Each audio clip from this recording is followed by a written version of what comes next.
Assalamualaikum warahmatullahi wabarakatuh.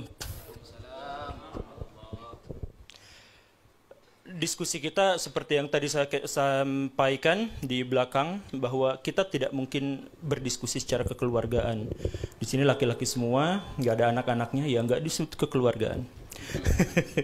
Tapi gini, saya ingin menegaskan bahwa polemik nasab ini, kebanyakan yang beredar di masyarakat itu adalah polemik tentang sentimen-sentimen, bukan polemik terkait dengan akademik. Jadi kalau misalkan kita mau jujur, dari jutaan orang di Indonesia yang sekarang berdebat, berdiskusi, saling menghujat satu sama lain terkait dengan nasab, berapa orang di antara mereka yang mampu mengakses kitab-kitabnya Kiai Imad dan mengakses kitab-kitabnya Robitoh Alawiyah? Sedikit sekali. Jadi yang benar-benar berdiskusi terkait dengan masalah-masalah akademik dan ilmiah itu jumlahnya sangat sedikit. Yang paling banyak itu adalah masalah-masalah yang berupa sentimen-sentimen. Ada sentimen kesukuan, sentimen keagamaan, sentimen golongan, dan lain sebagainya.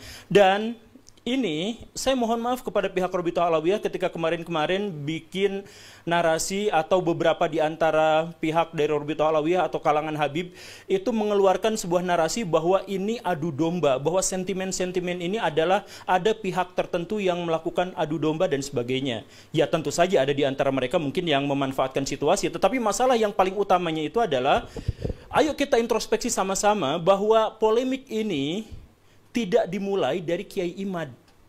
Gak ada yang akan mempedulikan pada tesis semacam itu karena masyarakat kita hanya 0,001 saja yang biasa membaca. Dan jumlahnya menjadi semakin sedikit ketika yang bahan bacaannya itu adalah terkait dengan polemik nasab. Itu sedikit sekali. Yang Kiai Imad jangan dipahami sebagai orang yang pertama kali memunculkan polemik, dan jangan dianggap sebagai orang yang mengadu domba antara orang-orang NU misalkan, antara orang-orang Islam, bukan. Tapi beliau itu adalah orang yang menjadi pionir dari studi akademis. Jadi polemik ini munculnya dari mana? Saya mohon maaf. Dari orang-orang habaib. Coba misalkan saya berdiri, kamera tetap masuk ya. Saya ingin menyatakan seperti ini. Sebelum tahun 2000-an, habaib di Indonesia itu sudah ada. Orang-orang yang mengaku sebagai keturunan Nabi itu sudah ada. Dan profesi mereka sangat bervariasi. Status sosial mereka juga bervariasi. Ada dari tukang jualan parfum sampai menteri luar negeri, Indonesia punya yang levelnya habaib.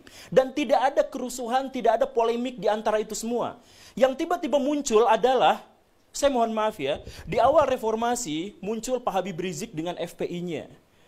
Pak Habib Rizik itu latarnya sebenarnya dari NU, tapi entah bagaimana ceritanya, di situ sudah mulai ada kisruh dengan NU yang lain. Ada FPI versus Banser. Kemudian ada kerusuhan, ada serangan di sini dan di sana dan sebagainya. Nah, ini memunculkan apa? Di antara kaum muslimin itu memunculkan satu pikiran bahwa saya tuh gak setuju dengan Habib Rizik, saya tuh gak setuju dengan gerakan-gerakannya yang radikal, saya tuh gak setuju ketika kaum muslimin terlibat dalam percekcokan yang begini dan begitu. Banyak di antara kaum muslimin yang tidak setuju itu, tapi kemudian apa? Mereka tidak berani melawan, tidak berani menentang karena itu kan Habib.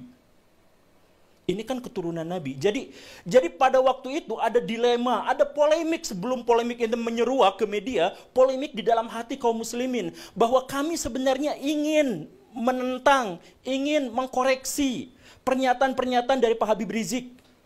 Tapi kami gak berani karena itu adalah keturunan Nabi. Jadi di sini ada penghormatan yang sangat besar terhadap kaum muslimin, terhadap nabinya, terhadap junjungannya, tetapi di sisi lain ada orang yang mengklaim ini adalah keturunan Nabi dan kontroversial. Kita nggak bahas dulu soal apakah Pak Habib Rizik itu benar atau salah, kita nggak bahas itu. Kita bahas bahwa Pak Habib Rizik memunculkan polemik pada waktu itu, terkait dengan masalah toleransi, terkait dengan masalah FPI, terkait masalah hal yang semacam itu. Dan setengah dari kaum muslimin, anggaplah ya, data kasarnya adalah setengah dari kaum muslimin kemudian tidak setuju dengan ini, tapi mereka tidak melakukan apa-apa. Ketidakberanian, takut kualat, ini keturunan Nabi. Dan kemudian ketika Pak Habib Rizik agak turun dengan cerita-cerita dan drama-drama di media masa itu, muncul sesuatu yang lebih besar. Pak Habib Bahar bin Smith. melakukan persekusi dan kekerasan, intimidasi terhadap orang lain, lisan maupun perbuatan, dan itu direkam, dipublikasikan kepada media-media mainstream di Indonesia. Dampaknya apa? Balik lagi, ini mana ada keturunan Nabi seperti ini, kami merasa malu, merasa jengkel, merasa takut, merasa terintimidasi. Saya harus katakan begini Baraya, kenapa yang datang ke diskusi ini cuman saya? Dan saya katakan, lebih dari setengah kolom komentar yang jumlahnya ribuan di satu video saya itu meminta saya untuk tidak hadir dalam acara ini. Kenapa? Saya mohon maaf. Dalam konteks ini, pihak Robitoh Alawiyah gagal untuk menyampaikan keamanannya kepada orang lain. Pihak orang-orang dari kalangan habaib gagal untuk menunjukkan bahwa kami itu baik, rahmatan lil alamin, soleh, tulus, ikhlas, baik hati, siap mentraktir. Gagal untuk menyampaikan itu ke publik karena yang ditampilkan itu apa? Kekerasan atas nama habaib, bahwa kami itu boleh melakukan persekusi. Bahkan Pak Habib Bahar bin Smith di pengadilan, ketika beliau sedang diadili, kemudian ada saksi dan kemudian beliau mengatakan, kamu tahu nggak siapa saya? Saya adalah keturunan Nabi. Kalau kakek saya begini, kamu tahu kakek saya seperti ini, kenapa kamu memberatkan? Kamu membuat kesaksian yang memberatkan pada saya.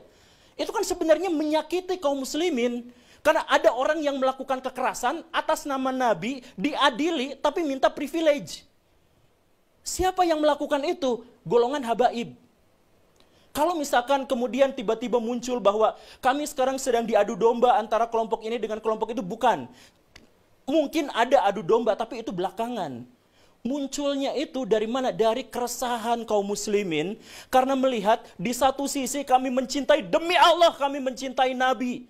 Dan wujud dari kecintaan kami terhadap Nabi adalah kami tidak akan mau menisbatkan kekerasan, kejahatan, dan kontroversi terhadap orang-orang yang mengklaim dirinya sebagai keturunan Nabi. Kan masuk akal kan begitu kan? Kecintaan terhadap Nabi adalah mensucikan beliau dari semua tindak tanduk yang mengangkangi syariah Islam.